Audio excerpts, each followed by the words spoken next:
बहुत ज्यादा कंपटीशन हो चुका है। आज से 10 साल पहले एक अलग ही स्टोरी था जब हम लोग कोटा थे, और आज के टाइम पे एक अलग ही स्टोरी हो चुका है। लोग क्लास 8, 9, 10 से प्रिपरेशन करने लग जाते हैं। तो क्या आप पेरेंट्स लोग के लिए वो पॉइंट्स बोलोगे कि वो लोग अपने जो बच्चे हैं क्लास 8, 9, 10 में, उनको एक स्ट्रक्चर्ड वे में रेडी कर पाए कोटा के लिए, कि वो लोग कोटा में अच्छा परफॉर्म कर सके?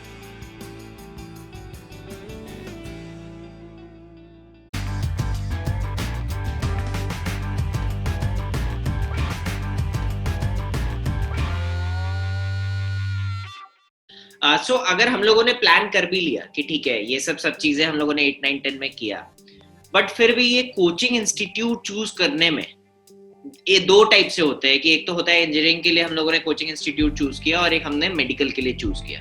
तो किस तरीके से या इसमें क्या स्टेप्स है कि हम लोग अच्छा कोचिंग इंस्टीट्यूट चूज कर सके अपने बच्चों के लिए? इस क्वेश्चन को एक अभी तो जैसे कोरोना के बाद एक और नया फैक्टर भी आ चुका है, ऑनलाइन प्रीफर करनी चाहिए या ऑफलाइन प्रीफर करनी चाहिए। सो सबसे पहला बात, we should always go for offline coaching, because जो कंपटीशन ये है इसमें बहुत अंडरस्टैंडिंग चाहिए हर टॉपिक का, और इसमें आप कहीं भी डाउट नहीं रख सकते। But in online there technological काफी एडवांस हो चुका है, may be Byju's, Unacademy and various other platforms and various coaching institute of Kota also.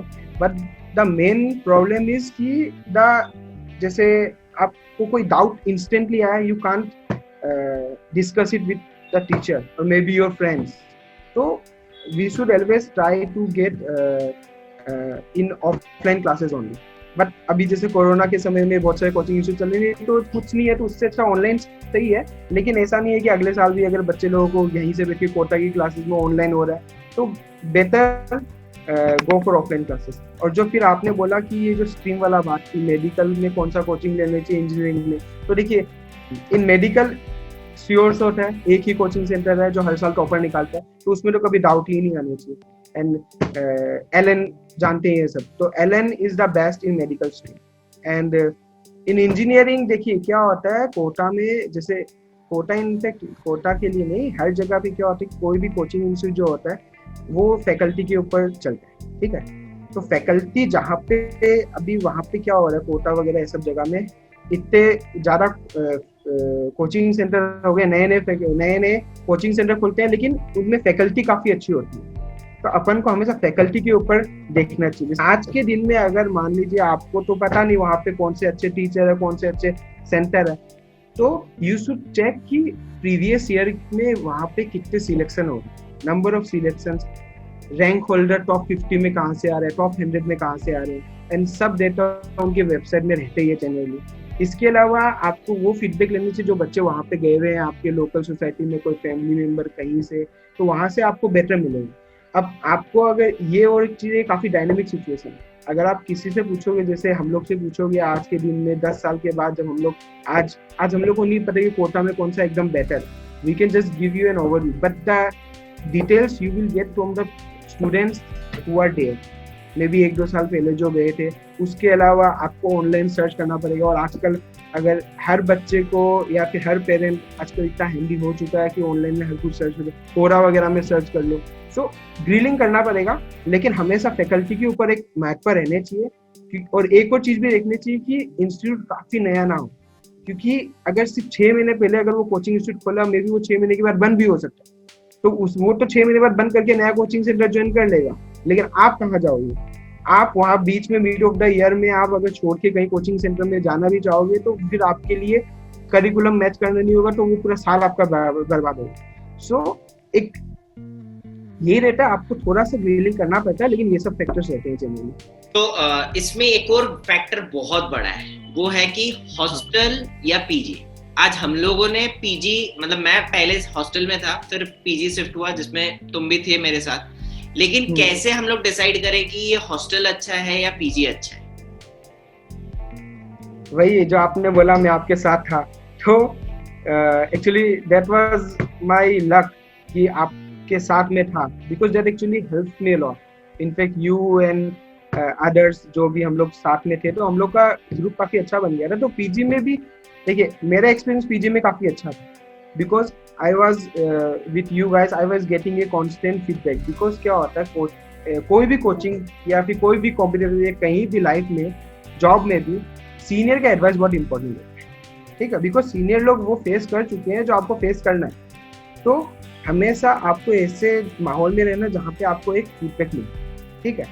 अब क्या होता है कि पीजी में आपको जनरली लोग आइसोलेट रहते, ठीक है, मतलब सबका सीनियर इमीडिएट रहे नहीं रहे ये चांस रहता है।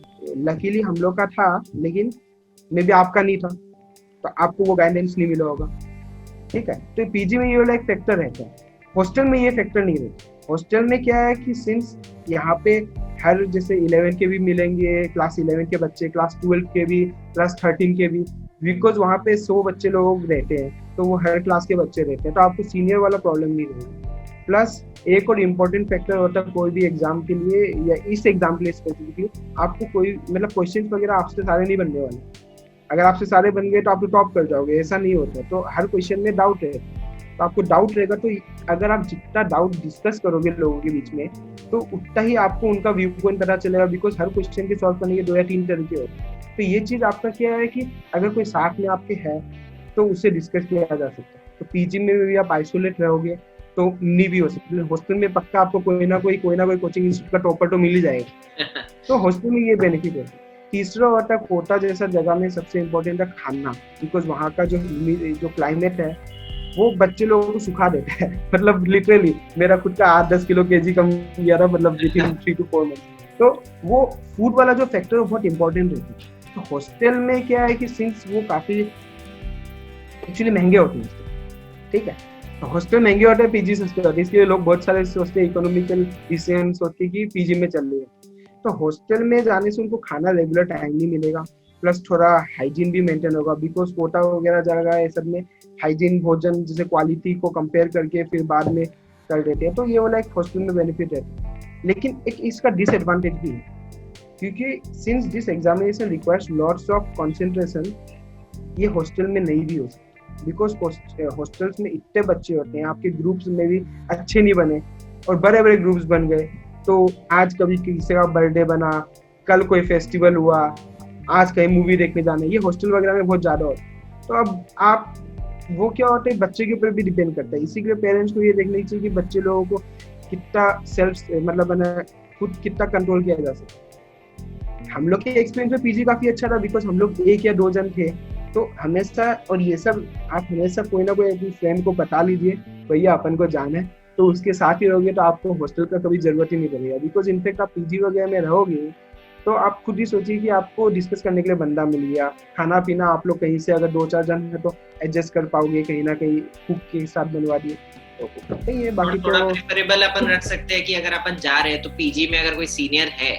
तो वो पीजी को अपन ज्यादा महत्व दे, और वो तो बेस्ट है जैसे हम लोग के केस में हुआ, बिकॉज बहुत सारे फैक्टर्स ऐसे होते हैं जो सीनियर जो आपको पढ़ने का तरीका, अगर सीनियर ने जो फेस किया वो आपको फेस नहीं करना पड़ेगा, सबसे बड़ा बात तो ये है, तो आप ऑलरेडी 1 स्टेप अहेड है। तो PG is better if you are having a friend with you and having senior, तो डेफिनेटली 1 साल पूरा मैं आपके साथ था, तो ग्राफ हमेशा ऐसे ऐसे होते रहता है, कभी आपका अच्छा परफॉर्मेंस चल रहा है, कभी खराब चल रहा है, बट क्या मोटिवेटिंग फैक्टर था जो निकित जैन को हमेशा मोटिवेट रखता था वहां पे? जैसे आपने बोला कि ग्राफ अप डाउन रहते था, सो एक मैं आपको बताता हूँ मेरे साथ क्या हुआ था। जैसे कोई भी कोचिंग सेंटर वगैरह में आप एडमिशन लेने जाओगे तो they will conduct an entrance examination, okay. So when I give that examination, actually I was not serious कि I have to go for engineering because I was very casual about okay I will decide later on, so mostly ऐसे ही होता था। तो मैंने भी वैसे, तो मैंने एंट्रेंस एग्जाम भी वैसे ही दिया, so I didn't prepare and I got like out of the 30 batches, क्योंकि वहाँ पे बैचेस एलोकेट होते हैं, तो जैसे मेरे को 30 में से 26 नंबर बैच मिला। So and I will remember like some of you was telling because that was the worst batch you can get. तो काफी डिमोटिवेटिंग फैक्टर था। लेकिन एक चीज मेरे को मेरे टीचर ने वहां पे बोला था, वो जो टीचर था उसी बैच का था, ठीक है, I hardly remember his name, but one factor was very good. One thing he said was really, you have to be sincere, you have to be honest with yourself. तो वो क्या है कि आप जैसे क्वेश्चन, मैंने आपको जो बोला कि क्वेश्चन आपको कॉपी नहीं करना है, खुद को करना है, तो वही चीज मैंने बस सिंपल सा फॉर्मूला रखा, जो भी आता है सामने उसको करता गया, समझ नहीं आ रहा डाउट पूछा, तो वो परसिस्टेंटली आपको करना पड़ेगा। आपका नहीं होगा कोई बात नहीं, लेकिन आपको ट्राई करना पड़ेगा, बिकॉज अगर आप ट्राई ही नहीं करोगे कि भैया हमसे नहीं होगा, तो आपका कभी होगा भी नहीं। तो वही एक था। मैं तो बस देखिए, मैंने एक और चीज आपको बोलता हूँ, ये जो एग्जाम है बहुत जन ट्राई नहीं करते हैं, क्योंकि उनको लगता है ये टॉपरों का एग्जाम है। ये नहीं है, टॉपर सिर्फ 1000 रैंक वाले तक ही होते हैं। उसके बाद जो 30,000 जो रैंक आता है ना बंदा, और जो 5000 रैंक आता है, उनमें कोई डिफरेंस नहीं है। बस डिफरेंस होता है कि आप कंसिस्टेंटली कितना कर रहे हो, जो कोचिंग सेंटर या जो आपका प्रिपरेशन है वो चल रहा है। तो वही चीज मेरा माइंड में था, और माइंड में था मतलब वो बिल्डअप हो जाता। आप करते रहोगे तो वो ऑटोमेटिकली बोलते हैं ना, your attitude develops your aptitude. तो वही चीज हुआ है और कुछ। तो मेरा एटीट्यूड ये था, एंड ऑब्वियस बात है सबसे इंपॉर्टेंट फैक्टर था आपके parents, because parents should always motivate their child. Because देखिए, हार जीत ये जैसे मैं आपको बोल रहा हूँ कि ये जो आपने बोला अप डाउन, तो इतना एग्जामिनेशन होता है, कभी अच्छा कभी खराब, कभी खराब चल रहा है, तो ओके कोई बात नहीं, आप उसमें भी सीखते हो, आप नेगेटिव कर रहे हो। इनफैक्ट आप जब एग्जाम बच्चे लोग देंगे, उनको पता चलेगा कि इस एग्जाम में आपका अगर 4 नंबर आ रहा है तो -1 भी होगा, तो पॉजिटिव है तो नेगेटिव भी है, तो वो लेके चलना पड़ेगा। तो वही वाला चीज है, अल्टीमेटली अगर आप अच्छे से करोगे तो वो सब पॉजिटिव जाके आपका सिलेक्शन करवा देगा। Okay, thank you so much Yeah. Nikit for your time. I know आप एग्जाम्स Yes. के लिए प्रिपेयर कर रहे हो, बहुत बिजी शेड्यूल चल रहा है, but thank you so much for your time. Thank you Mittal, thank you.